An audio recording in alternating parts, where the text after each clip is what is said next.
అయితే దేవుడు మరి ప్రతి మానవాళికి కూడా ఆ శక్తినిచ్చాడు, గొప్ప శక్తినిచ్చాడు. ఆయన వాక్కు దేవుడు నీకు స్థిరపరుస్తున్నాడు. ఆది కాండంలో జ్ఞాపకం చేసుకుంటే, ఆది కాండంలో ఆదాముకి తనకి అధికారం ఇచ్చాడు, లోకం మీద అధికారం ఇచ్చున్నాడు. ఏ అధికారం? ఈ జంతువుల మీద, ఈ లోకంలో ఉన్న ప్రతి పక్షుల మీద, భూజంతువుల మీద, చేపల మీద, అన్నిటి మీద కూడా మరి ఆదాముకి అధికారము దేవుడు అనుగ్రహించినాడు.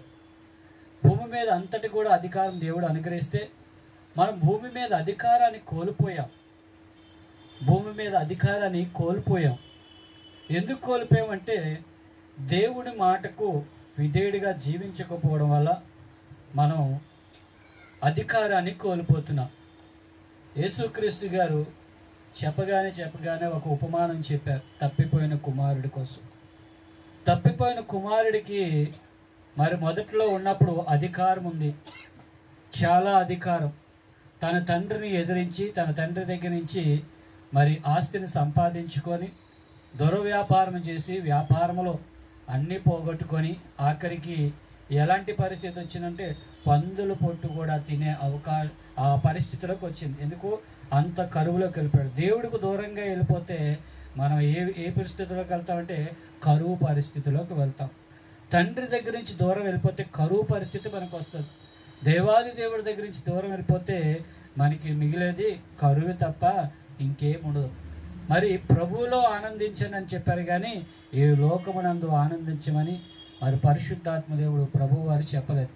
ఆనందించడి, మరలా చెప్తున్నాను, ఆనందించడి, ప్రభువులో ఆనందించండి అని చెప్తున్నాడు. అయితే యేసుక్రీస్తు గారు మన అందరికి కూడా అధికారం ఇచ్చారు. ఎలాంటి అధికారం ఇచ్చారు? ఈ లోకం మీద అధికారం ఇచ్చారు.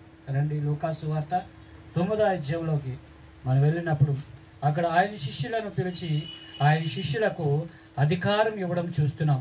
శిష్యులుగా అనగా ఏర్పాటు చేయబడిన వారు, పిలవబడిన వారిలో ప్రాముఖ్యమైన వారిలో ఉన్నవారిని దేవుడు పిలుచుకున్నాడు.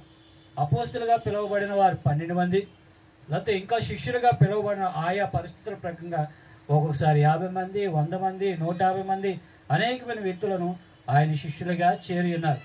అయితే ఇక్కడ మరి అపోస్తులుగా పిలువబడిన వారిలో మరి 12 మంది శిష్యులలో వారిని పిలుస్తూ ఈ మాట చెప్తున్నారు. ఆయన తన 12 మంది శిష్యులను పిలిచి సమస్తమైన దెయ్యముల మీదను శక్తిని, అధికారమును, రోగములను స్వస్థతపరచు అధికారం వారికి అనుగ్రహించారు. దేవునికి స్తోత్రం.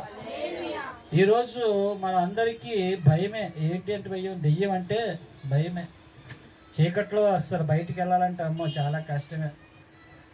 ఇప్పుడంటే అన్ని లైట్లు వస్తాయి, కానీ పల్లెటూరులోకి వెళ్ళబోదికి చీకటి వచ్చిందంటే ఇంక అసలు బయటికి అడుగు పెట్టలేం. ఎందుకంటే అంత భయంకరమైన చీకటి, కటిక చీకటి. ఈ చీకటిలో ఎలాంటివి ఉంటాయంటే అపాయకరమైన పరిస్థితులు వస్తాయి. గుడ్డివాడికి దారి చూపించలేడు. ఎందుకు అంటే వాడి కళ్ళు కనిపించవు, వాడు చూపించలేడు. అయితే దేవుడు వెలుగై ఉన్నాడు. ఆయన మనకి మార్గాన్ని చూపించేవాడుగా ఉన్నాడు. ఆయన చీకట్లో నడిపించేవాడు కాదు, ఆయన వెలుగులో నడిపించేవాడు. అయితే ఆయన వెలుగులో నడిపించిన వాడు అయినను దేవుడు నీకేమిస్తున్నాడు? దెయ్యముల మీద అధికారం మొదటిగా ఇస్తున్నాడు. దేవునికి స్తోత్రం. దెయ్యములు అంటగా మరి దేవుడికి విరుద్ధమైన వారి మీద. దేవుడికి విరుద్ధమైన వారు ఎవరు? దెయ్యాలే దేవుడికి విరుద్ధమైన. వారందరికీ బాగా తెలుసు లూసిఫర్ కదండి, మన బంధువు కదా. లూసిఫర్ ఎంత శక్తిమంతుడంటే పాట పాడితే ఎంతమంది అయినా సరే దాసోహం అయిపోతాడు. అంత మంచి గాయకుడిలో ఒక ప్రధానమైన గాయకుడు లూసిఫర్. ఈ లూసిఫర్ అనుకున్నాడు, నాకు సర్వము తెలుసు, నేను దేవునితో పాటు సమానుడు. యెషయా భక్తుల్లో చెప్తున్నాడు, నువ్వు అదిగో వేకువ చుక్క, నువ్వు ఆ ప్రధానంలో సమానంగా ఉన్నదాన్ని నువ్వు ఎలా కిందన పడ్డావు అని యెషయా భక్తుడు మరి లూసిఫర్ ఆ దేవదూత కూర్చొని చెప్తున్నాడు. ఎందుకంటే పడిపోయింది, తనలో గర్వము రాగానే అది ఆ పైనుంచి పడిపోయింది. ఈరోజు దెయ్యాలకి గర్వాలు ఉంటాయి. ఏ గర్వాలు? మాట వినవ దెయ్యాలు. ఇప్పుడు ఎంతమంది మాట వింటున్నారో మనం తెలుసుకుందాం. ఇంట్లో తల్లిదండ్రుల మాట అయ్యుండొచ్చు, లేకపోతే పిల్లల మాట అయి ఉండొచ్చు. ఎవరైతే మాట వినట్లేదో వాళ్ళు ఏమున్నాయి చెప్పాలా? ఏమున్నాయి? దెయ్యాలే మాటను. దెయ్యాలు ఏమైనా మాట ఉంటాయా? చూడండి, నేను చిన్నప్పుడు చూశాను, దెయ్యం పట్టిన వాళ్ళు తీసుకొస్తే శుభ్రంగా చెవు నులిపోయడం, తల చుట్టేయడం వచ్చి కొడుతుంటారు. కొడుతుంటే నీ పేరు చెప్పంటే అప్పేమంటారు. మళ్ళీ గట్టు కట్టి మళ్ళీ కొట్టగానే ఇంకో పేరు చెప్తారు, ఇంకా కొట్టగానే రకరకాలైన పేర్లు చెప్తారు. వాళ్ళు కరెక్ట్గా ఒక్కడు కూడా చెప్పరు. దెయ్యాలు పట్టిన వాళ్ళు ఒక మాట నిలకడగా చెప్పరు, రకరకాలమైన మాటలు చెప్పుకొని వెళ్తుంటారు. అయితే దేవుడు అపోస్తులుగా పిలువబడిన వారి 12 మందికి కూడా దెయ్యాల మీద అధికారం ఇచ్చారు. ఎందుకు అంటే వాళ్ళు వెళుతుండగా, అపోస్తులైన వాళ్ళు వెళుతుండగా దెయ్యాలు పట్టిన వారు మరి కిందన పడిపోయి మూర్ఛ పడిపోయి దెయ్యాలు వెళ్ళిపోయిన పరిస్థితి కూడా మనందరికీ తెలుసు. బైబిల్లో అపోస్తుల కార్యాలు మనం చదువుకుంటాం. మరి వీళ్ళు నీడ తగిలి కూడా బాగుపడిన వారు కూడా ఉన్నారు, అపోస్తులు నీడపడి. అయితే అంత శక్తిమంతులైన ఈ అపోస్తులు వాళ్ళు మనలాంటి మానవులే. వాళ్ళకి కూడా మనము కూడా ఎలా ప్రార్థన చేస్తున్నామో అలాగే ప్రార్థన చేస్తాం. తండ్రి అయిన దేవుడికి, యేసుక్రీస్తు గారికి ప్రార్థన చేస్తుంటారు. అయితే యేసుక్రీస్తు గారికి వారికి సర్వ అధికారం ఇవ్వగలిగాడు. ఎందుకు అధికారం ఇవ్వగలడంటే ఆ 12 మంది కూడా పూర్తిగా దేవుడి మీద డిపెండ్ అయిపోయారు. పూర్తిగా దేవుడి మీద డిపెండ్ అయిపోయారు. ఈరోజు మనం పూర్తిగా ఎప్పుడైనా డిపెండ్ అవుతున్నామా? పూర్తిగా డిపెండ్ అవ్వట్లేదు, పూర్తిగా దేవుడి మీద ఆధారపడట్లేదు. పూర్తిగా ఆధారపడినప్పుడే దేవుని శక్తిని మనం పొందుకోగలం. పూర్తిగా ఆధారపడినప్పుడు మాత్రమే దేవుని యొక్క ప్రభావం మనం పొందుకోగలము. అయితే వీళ్ళు అపోస్తులుగా పిలువబడినారు పూర్తిగా దేవుని యొక్క శక్తిని పొందుకోవాలని, వాళ్ళ హృదయాన్ని, వాళ్ళ విశ్వాసాన్ని ఇంకనూ దేవుడు దృఢపరచాలని వాళ్ళకి ఏమిస్తున్నాడు? దెయ్యాల మీద అధికారం ఇస్తున్నారు. అబ్బా, ఏది పాస్టర్ గారు దేవుడి కోసం చెప్తారనుకుంటే దెయ్యాల కోసం చెప్తున్నారు ఈరోజు. సరే సరే, కరెక్ట్ టైం ఇది కూడా కరెక్ట్గా చీకటిగా ఉంటుంది టైం అప్పుడు వెళ్ళాలంటే. దెయ్యాల కోసం చెప్తున్నాడు. చూడండి, ఆ దెయ్యాలు ఎంత బలమైనవంటే అండి, అవి నిన్ను ఒక దగ్గర ఉంచు. దెయ్యాలు ఎలా ఉంటాయి? అక్కడికి ఇక్కడికి పరిగెడతాయి. ఎప్పుడన్నా దెయ్యాలు వచ్చినప్పుడు కుక్కలు చూడండి రకరకాలుగా అరుస్తాయి. ఆ అరుపులకి మన సిగ్నల్ అన్నమాట. వాటికి బాగా కనిపిస్తాయట దురాత్మలు వాటికి బాగా కనిపిస్తాయట. దాని సైంటిస్ట్గా చెప్తున్నారు. అవి ఎప్పుడైతే వచ్చాయో కుక్కలు రకరకాలుగా అరుస్తుంటాయి, రకరకాలుగా వాటి స్వభావం మనకి అర్థమవుతుంటుంది. అప్పుడు వరకు బాగానే ఉంటాయి, గొల్లుమని అన్ని కుక్కలు కలిసి అరుస్తుంటాయి. అయితే ఆ ప్రభావం ఎలా ఉంటుంది? వాటి మీద దేవుడు నీకేమిస్తున్నాడు? అధికారం ఇస్తున్నాడు. దేవునికి స్తోత్రం కలుగును గాక. ఒకవేళ నీలో అలాంటి అపవిత్రతగా నీలో వస్తే దేవుడు నీకు అధికారం ఇస్తున్నాడు. నజరేయుడైన యేసుక్రీస్తు నామములో నాలో పని చేస్తున్న ప్రతి ఒక్క దురాత్మ విడిచిపోవును గాక అని ప్రార్థన చేయాలి. దేవునికి స్తోత్రం. ఈరోజు దేవుడు నీ నోటికి అధికారం ఇస్తున్నాడు. నీ యొక్క నోటికి ఒక గొప్ప శక్తిని దేవుడు అనుగ్రహించబోతున్నాడు. అపోస్తులైన వారికి దేవుడు మొదటిగా దెయ్యాల మీదను, తర్వాత ఇంకే దేని మీద ఇచ్చాడు? రోగములను స్వస్థపరచుటకు వరమును. దేవునికి స్తోత్ర. రోగులను స్వస్థత పరచు వరము దేవుడు అనుగ్రహించాడు. ఈరోజు నువ్వు పాస్టర్ గారు ఒక్కరో ప్రార్థన చేస్తే స్వస్థతలు జరగడం కాదు, కానీ నీ విశ్వాసం నిన్ను స్వస్థపరిచింది అని చెప్తున్నాడు ఆమెకి. ఎవరు? ఆమె విశ్వాసం వల్ల ప్రభువా నేను ఆ యొక్క చొంగు పట్టుకుంటాను, నన్ను స్వస్థతపరచండి అని తనలో తాను అనుకుంటాను. ఇంకా తనలో తాను అనుకొని ఎలాగైనా సరే పట్టుకుందామని అనుకుంది. తన విశ్వాసం తన జీవితంలో గొప్ప కార్యం జరిగించింది. ఈరోజు మన విశ్వాసం మన జీవితంలో గొప్ప కార్యాలు జరగట్లేదంటే మన విశ్వాసం ఎలా ఉంది? కొద్దిగా ఉంది. ఏదో చేస్తాడు దేవుడు, ఏదో చేస్తాడు, ఏదో చేయడం కాదు, కంపల్సరీ చేస్తాడు. దేవునికి స్తోత్రం.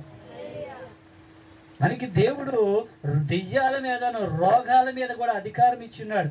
నువ్వు ఆయన నామములో ప్రవచించు చాలు, దేవుడు గొప్ప కార్యం చేస్తాడు. ఆయన నామములో నువ్వు పలుకు, దేవుడు నీ జీవితంలో గొప్పవి అద్భుతాలు చేస్తాడు. నువ్వు ఎవరి కోసం ప్రార్థన చేసినను పూర్తిగా విశ్వాసముతో ప్రార్థన చేయు, దేవుడు నీ జీవితంలో ఇంకనూ గొప్ప మేలు చేస్తాడు. చూడండి, ఆ కింద వచనాలకు వెళ్దాం. ఇంకను వాళ్ళకి చెప్తున్నాడు, దేవుడు రాజ్యము ప్రకటించుటకును, రోగులను స్వస్థపరచుటకును వారిని పంపాడు. దేవునికి స్తోత్రం. ఈరోజు మనం అందరినీ కూడా దేవుడు పంపిస్తున్నాడు. మనం పనిచేస్తున్న ప్రాంతంలో ఉంటున్నాం, లేకపోతే నివసిస్తున్న ప్రాంతంలో ఉన్నాం. ఎందుకు మనం ఆ ప్రాంతంలో ఉన్నామంటే, కొత్తగా ఉన్నామంటే ఆ ప్రాంతంలో కొంతమందిని దేవుని సువార్త అందించి వాళ్ళు కూడా రక్షణలోకి నడిపించడానికి. దేవునికి స్తోత్రం కలగాక. దేవుడు పంపిస్తే నీకు అధికారం ఇచ్చాడు. ఆ ప్రాంతంలో నువ్వు ఉంటున్న ప్రాంతంలో దేవుడు నీకు అధికారాన్ని ఇచ్చాడు. అక్కడ బాధపడుతున్న రోగుల కొరకు నువ్వు ప్రార్థన చేయాలి. ఈరోజు చక్కగా అనిత ఉంది, ఆమె ఎవరి దగ్గర పనిచేస్తుంది? రోగుల దగ్గర పనిచేస్తుంది. తెల్లారు లెగిస్తే వాళ్ళకి ఇండిషనల్ వేయడం, వాళ్ళకి కావాల్సినవన్నీ చూడడం అన్నీ చేస్తుంది. వాళ్ళ కొరకు ఏం చేయాలంటే ప్రత్యేకంగా, అమ్మ నేను ఇండిషన్ వేస్తాను కానీ నువ్వు యేసు యందు విశ్వాసం ఉంచు, నీ జీవితం గొప్పగా మెరుగవుతుంది అని చెప్పాలి. దేవునికి స్తోత్రం. ఈరోజు నువ్వు పనిచేస్తున్న ప్రాంతంలో దేవుడు నిన్ను ఎందుకు ఉంచాడు తెలుసా? దేవుడు ఆ వార్త, దేవుని వార్త నువ్వు ప్రకటన చేయాలని. నీకు అన్నిటి మీద అధికారాన్ని ఇచ్చాడు. పాస్టర్ గారు మీరు బాగానే చెప్తారు, ఊరుకోండి, ఇదేంటి అధికారం ఇచ్చారు, కొన్ని సంవత్సరాల నుంచి ప్రార్థన చేస్తున్నా నాకు ఏం జరగట్లేదంటే అవిశ్వాసముగా నువ్వు ప్రవర్తించద్దు అని చెప్తున్నాడు. రండి 47వ వచనంలోకి వెళ్దాం. అదే అధ్యాయం 47వ వచనంలోకి వెళ్దాం. యేసు వారి హృదయ ఆలోచన ఎరిగి ఒక చిన్న బిడ్డను తీసుకొని తన యొద్దన నిలవబెట్టి ఈ చిన్న బిడ్డను నన్ను చేర్చుకొను సారీ 37వ వచనం నుంచి వెళ్దాం. 37వ వచనం. మరునాడు వారు ఆ కొండ దిగి వచ్చినప్పుడు బహుజన సమూహము యేసుక్రీస్తు గారు ఎదురుగా వస్తున్నారు. బహుజన సమూహం యేసుక్రీస్తు గారు కొండ మీద ప్రసంగం చేశారు. 5,000 మందికి భోజనం పెట్టారు. ఆ ప్రసంగం విని అందరూ కూడా మారు మనసు పొందుకొని దేవుని యందు విశ్వాసం ఉంచున్నారు. ఆ కొండ దిగి, ఆ మరుసటి రోజు కొండ దిగి కిందకి రాగానే జరిగిన సంఘటన ఈ రోజు మనం జ్ఞాపకం చేసుకుందాం. చదవండి. ఇదిగో ఆ జన సమూహంలో ఒకడు బోధకుడా, ఆ జన సమూహంలోంచి ఒకడు వస్తున్నాడు. ఎందుకంటే ఆయన కొండ మీద చెప్పిన ప్రసంగాన్ని విన్నాడు. ఆయన శిష్యులకి ఇచ్చిన అధికారాన్ని చూస్తున్నాడు. ఆ శిష్యుల దగ్గరికి వెళ్ళి మొదటిగా మాట్లాడుతున్నాడు. ఏమని మాట్లాడుతుంటే, యేసయ్య నీకు అధికారం ఇచ్చాడు కదా, నా కుమారుడి కోసం మొదటిగా నువ్వు ప్రార్థన చేయని ఆ అధికారి వెళ్ళి మరి ఆయన శిష్యుల దగ్గర ప్రార్థన చేయమని అడిగినప్పుడు వాళ్ళు చేయలేకపోతున్నారు. వాళ్ళకి శక్తి చాలట్లేదు, వాళ్ళకి బలము చాలట్లేదు, వాళ్ళ విశ్వాసం సన్నగిలిపోయింది. అప్పటికే 5,000 మందికి భోజనాలు పెట్టినా సరే వాళ్ళ విశ్వాసం ఎలాగైపోయింది? సన్నగిలిపోయింది. ఇది మేమేం చేయగలము అని అనుకుంటున్నారు. ఆయన చెప్తున్నారు, మీరు నాకంట గొప్ప కార్యాలు మీరు చేస్తారని చెప్పారు. దేవునికి స్తోత్రం. నాకంట గొప్ప వాటి మీరు చేస్తారు. మీరు పావులను, నాగుపావులను, కొదమ సింహములను అనగదొక్కెదు. మీరేం చేస్తారంటే మీకు అపాయకరమైన ఏది వచ్చినా సరే మీ దగ్గర వర్ధిల్లదు. దాన్ని దేవుడు శీఘ్రంగా మీ కాళ్ళ కింద చెదగదొక్కుతాడు. మనం ఏం చేయాలి? ఆయన శక్తిని పొందుకున్న వారుగా ఉండాలి. ఇక్కడ ఆయన చెప్తున్నాడు, బోధకుడా ఇదిగో బోధకుడా ఇదిగో ఒక దెయ్యము వాడిని పట్టెను. చూడండి, ఇందాక శిష్యులకి దేని మీద అధికారం ఇచ్చాడు? దెయ్యాల మీద అధికారం ఇచ్చాడు. ఈ అధికారి ఏం చెప్తున్నాడు? ఇదిగో నా కుమారుడికి దెయ్యము పట్టింది. ఇప్పుడే కాదు, అప్పుడు కూడా ఉన్నాయి దెయ్యాలు పట్టడం. రానున్న రోజుల్లో కూడా ఉంటాయి దెయ్యాలు. మనం ఎక్కడికి వెళ్తే అక్కడే దెయ్యాలు ఉంటాయి కదండి. దేవుని భక్తులు ఎక్కడ ఉంటే అక్కడ కంపల్సరీగా దెయ్యాలు ఉంటాయి. ఓకే, చదివి వెళ్దాం. చదవండి. వాడు అకస్మాత్తుగా కేకలు వేయును, నురుగ కారునట్లు అది వాడిని విలవిలలు ఆడించుచు గాయపరచుచు వాడిని వదలకుండాను. ఒక్కసారి అక్కడ ఆగుదాం. వాడిని ఫస్ట్ అదేం చెప్తున్నాడు? వాడిని గాయపరుచుకుంటూ, మళ్ళీ ఒకసారి వెనక్రండి. చూడండి, అది వాణిని విలవిలలు ఆడిస్తుంది. దెయ్యం పెట్టినది ఎలా ఉంటారు? విలవిలలు ఆడతాడు. ఒక కుదురుగా ఒక దగ్గర కూర్చో, ఒక కుదురుగా ఒక ముఖం పెట్టి మాట్లాడు. వాళ్ళ మొఖాలు చూడండి వికారంగా కనిపిస్తుంది. వాళ్ళ మొఖాలు చూడగానే మనకే సగం ఏమొస్తుంది? ధైర్యం వస్తుందా? భయం వచ్చేస్తుంది. అమ్మో అని వస్తుంది. వాళ్ళు చాలా శక్తిగా ఉంటారు. వాళ్ళు ఎంత బలహీనంగా ఉన్నా ఎప్పుడైతే ఆ అపవిత్రాత్మ వాళ్ళలో పూనుకుందో వాళ్ళు చాలా శక్తి పొందేసుకుంటారు. యాక్చువల్గా మనం పొందుకోవాలి బలమైన శక్తిని, కానీ అపవిత్రాత్మ వాళ్ళు ప్రవేశించగానే వాడు పొందుకుంటున్నాడు. వాడిని ఏం చేస్తుంది? విలవిలలాడిస్తుంది. ఈరోజు మనం కూడా విలవిలలాడిపోతున్నాం. ఏ విషయంలో?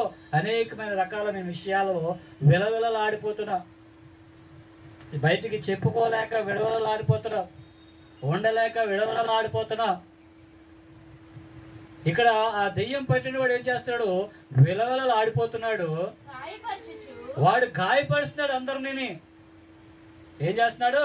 గాయపరుస్తున్నాడు, అందరినీ కొడుతున్నారు. నా చిన్నప్పుడు కార్తీక్ లాగా ఉంటుంది మన అక్కేపాలలోనే. పరస అవుతే పరసలోకి నేను అలాగనే ఒక ముస్సులు అతను మంచిగా టక్ చేసుకున్నాడు. టక్ చేసుకొని వెళ్తూ వెళ్తూ నన్ను ఇలా కొట్టి టక్కు ముట్టుకే కొట్టాడు. చాలా నొప్పి వచ్చింది, చాలా ఏడ్చింది. ఇదేట్రా బాబు ముట్టుకే కొట్టాడు అనేసి తిరిగి చూడగానే కనిపించలేదు. మళ్ళీ అదే వ్యక్తి తర్వాత వచ్చి ఇంకో అబ్బాయికి ముట్టుకే కొడుతున్నాడు. అలా చిన్నపిల్లలు ఎంత కనిపిస్తే అంతమందికి ఏం చేస్తున్నాడట? ముట్టుకే కొడుతూనే ఉంటున్నాడట. అప్పుడు చెప్పారు అతనికి అదొక బుద్ధి అనేసి అట. ఏంటి ముట్టికేర పుట్టడం అదొక బుద్ధి అట. అతను కొట్టి చూస్తే సరిపోదు, కింద పడలేగాడు మళ్ళీ. దేవునికి స్తోత్రం కలుగును గాక. ఈ అపవిత్రాత్మ పట్టింది ఏం చేస్తుంది? అందరినీ గాయపరుస్తుంది. గాయపరిచే ఆత్మ ఎంత గాయపరుస్తుందండి? హృదయాలు గాయపరుస్తుంది, శరీరాన్ని గాయపరుస్తుంది, పరిస్థితులు గాయపరుస్తుంది, కుటుంబాన్ని గాయపరుస్తుంది. దెయ్యాలు పట్టిన వాళ్ళు ఎలా ఉంటారు? అందరినీ గాయపరచడం అని పని. ఎవరు పడతాన్ని గాయపరచడమే. దేవుడు నీకేమి ఇచ్చాడు? దెయ్యాల మీద అధికారం ఇచ్చాడు. అయితే మనం ఏం చేస్తున్నాం? గాయాలు పరిచేస్తాం. మన మీదకి ఏముంటుంది? దురాత్మ ఉంటుంది, అపవేదాత్మ ఉంటుంది. ఎవరి మాట వినకుండా విలవిలలాడిపోయిన అక్కడికి ఇక్కడికి. కుక్కలు చూడండి, ఏదో పెద్ద పని ఉన్నట్లు అటు ఇటు తిరిగేస్తుంటే ఏం పని ఉండదు. ఆ మూలకలతో సడన్గా వెళ్ళి ఆగుతుంది, అటు ఇటు చూస్తుంది, మళ్ళీ కాముగా నడుచుకొస్తుంది, మళ్ళీ పరిగెడుతుంది, అక్కడెక్కడ వస్తుంది. ఏం పని ఉండదు. ఏం చేస్తుంది? అందరికీ గాయపరుస్తూ వాడిని వదిలి వదలకుండా. చూడండి, అప్పటి వరకు బాగానే ఉంటాడు, బాగా మాట్లాడతాడు, సడన్ గా ఇంకో రాగం మాట్లాడతాడు. ఓసవేరు అంటారు చూడండి. అప్పటి వరకు బాగానే ఉండి ఇదేంటారు, ఇప్పటి వరకు బాగానే ఉన్నాడు కదా, ఇప్పుడేంటారు ఇలా మాట్లాడుతున్నాడు, ఇప్పటి వరకు చాలా చక్కగా మాట్లాడాడు, ఇప్పుడేంటి ఇలాగైపోయాడు. వాడిని ఏం చేస్తుంది అపవిత్రాత్మ? వదిలి వదలకున్నాను. వాడిని ఏం చేస్తుంది? పీడిస్తుంది, వాడిని పాడు చేస్తుంది, వాడి బ్రతుకును పాడు చేస్తుంది. ఈరోజు చాలామంది ఈ దేశంలో లేకపోతే ఈ ప్రపంచంలో ఈ యొక్క మన ప్రాంతాలలో అపవిత్రాత్మ ఏం చేస్తుందంటే ప్రతి ఒక్కరిని కూడా నాశనం చేయడానికి చూస్తుంది, ప్రతి ఒక్కరిని పాడు చేయడానికి చూస్తుంది. అందుకే ప్రభువు వారు చెప్తాడు, గర్జించు సింహం వలె అపవాది ఎవరిని మృంగుదామా అని తిరుగుతుందట. గర్జించు సింహం వలె, సింహం కాదు వలె, గర్జించు సింహం వాడు పరిశుద్ధాత్మదేవుడు రక్షిస్తాడు. ఈ అపవాది ఏంటి? గర్జించు సింహం వలె ఎవరిని మృంగుదామని చూస్తాడు. ఈ యొక్క అపవాది ఎవరు బలహీన ఉన్నాడో వాడి మీద పడతాడు, వాడి మీద దాడి చేస్తుంటాడు, ఆ కుటుంబం మీద పడుతుంటాడు.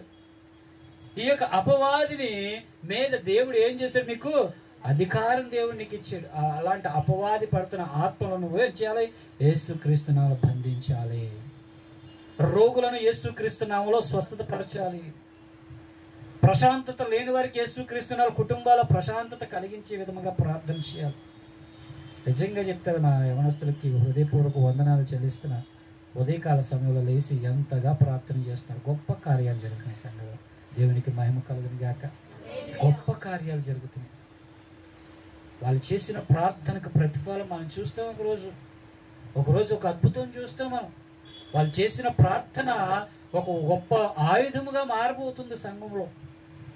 అలాగా యవనస్తులే కాదు కానీ సంఘంలో ప్రతి ఒక్క విశ్వాసి ప్రార్థన వీరుడిగా తయారైపోవాలి. దేవునికి స్తోత్రం. ఈరోజు యవనస్తులు ప్రార్థన చేస్తే గొప్ప కార్యం జరగడం కాదు.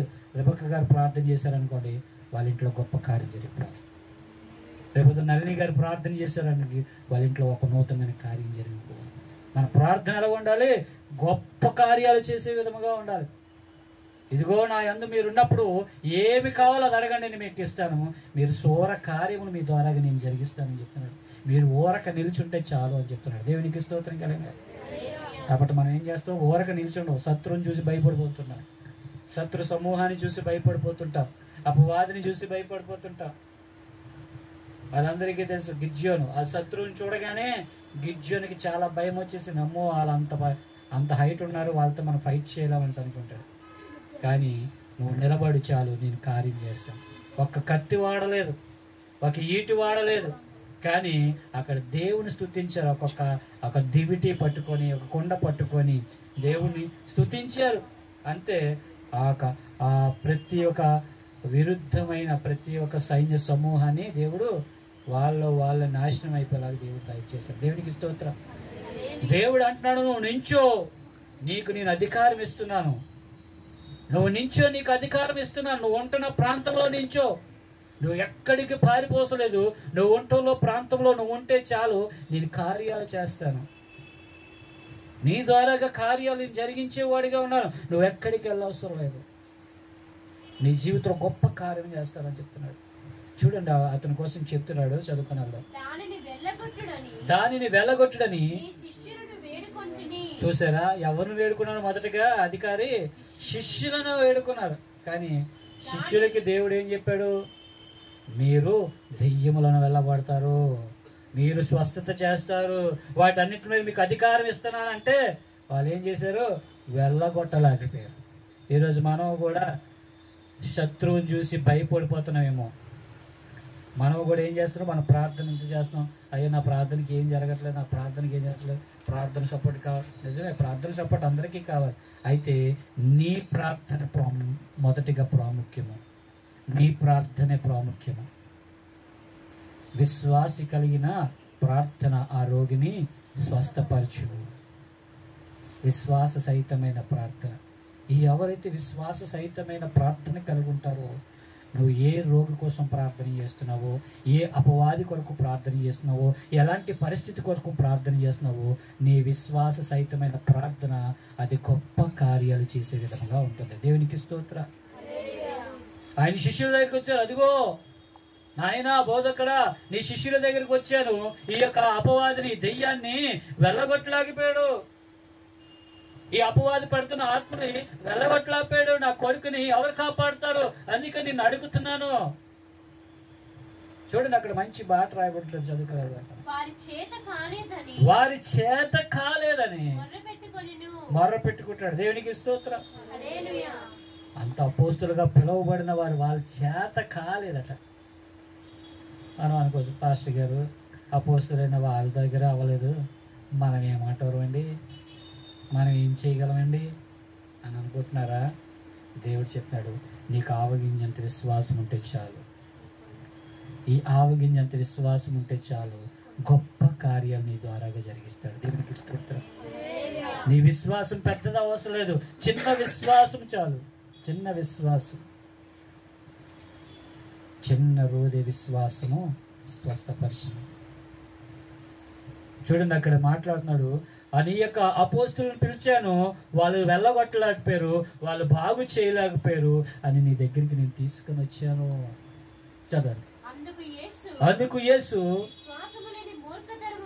చూడండి, వాళ్ళతో మాట్లాడుతున్నారు. ఒకవేళ మనం కూడా శత్రువుని కానీ జయించకలేకపోతే, అపవాదిని మనం జయించకలేకపోతే, దేవుడు మనల్ని మంచి పేరుతో సంబోధిస్తున్నాడు. ఒక్కసారి ఆలోచిద్దాం.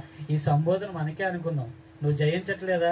నువ్వు అపవాదిని జయించలేకపోతున్నావా? నీ శ్రమలు నువ్వు జయించలేకపోతున్నావా? నీ పరిస్థితి నువ్వు జయించలేకపోతున్నావా? నేను ఎంతకాలం నీకు వెనకాతలు ఉండి పుషింగ్ చేయాలి? సేవకుడు ఎంతకాలం నీ వెనకాతలు వచ్చి ప్రార్థన చెయ్యి, కార్యం చేస్తుంది, ప్రార్థన చెయ్యి. సేవకుడు ఎంతకాలం వస్తాడు? ఒకసారి ఆలోచించాను. ఒక సామెత మనందరూ తెలుసు, ఏటి దగ్గరికి తీసుకుని వెళ్తారు కానీ తాగడం తాగపోవడం. సామెత తెలుసా? ఎద్దున గుర్రాన్ని ఏటి దగ్గర వరకు తీసుకుని వెళ్తాను, కానీ తాగపోతే నేనేం చేస్తాను? నీళ్ళు తాగాలని.